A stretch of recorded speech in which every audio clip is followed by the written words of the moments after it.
Salam uşaqlar. Salam. Necəsiz? Yaxşıyıq. Uşaqlar, bugünkü mövzumuz sizinlə bədən üzvləridir. Biz sizinlə bugün bədən üzvlərini öyrənəcəyik.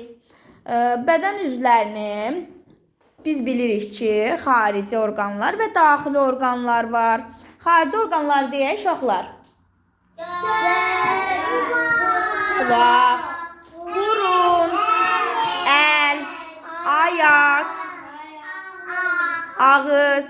Bunlar xarici orqanlardır. Biz bunları gözümüzlə görə bilirik. Bir də var daxili orqanlar. Daxili orqanlar hansılar idi Aydən?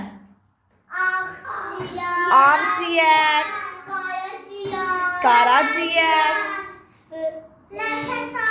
nəfəs borusu. Sonra bu nə idi uşaqlar? Bağırsaqlar, aferin. Bu nə idi? Nəfəs borusu. Xeyr, bu mədədir, mədəmiz. Bu nədir? Ürəyimiz. Ürəyimiz də daxili orqana aiddir. Deməli, daxili orqanlar hansılar idi? Ağciyərlər, mədəmiz, qaraciyərlər, ödümüz, qaraciyər, ödümüz. Bunlar hamısı daxili orqanlara aiddir.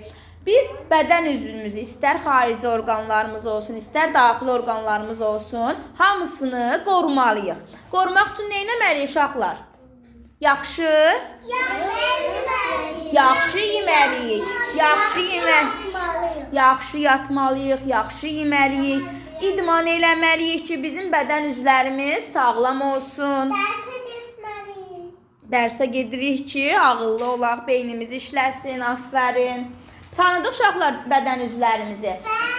Sizdən keçmişdik. Bədən üzvlərdən, xarici üzvlərdən olanlar hissiyyat orqanları var idi. Hansılar idi hissiyyat orqanları?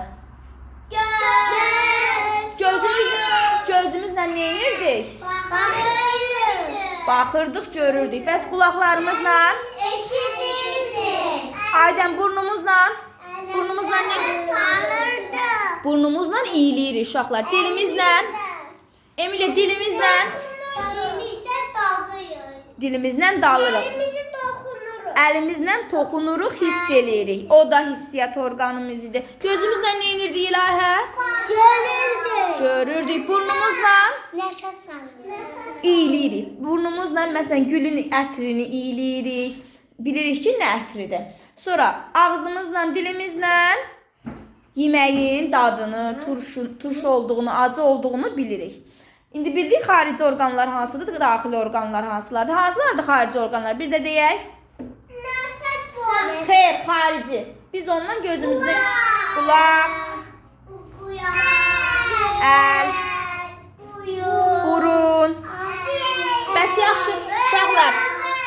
Daxili orqanlar hansılardır? Daxili orqanlar. Ağciyər, qaraciyər, nəfəs borusu, ürək. Bunlar da hamısı daxili orqanlara aiddir.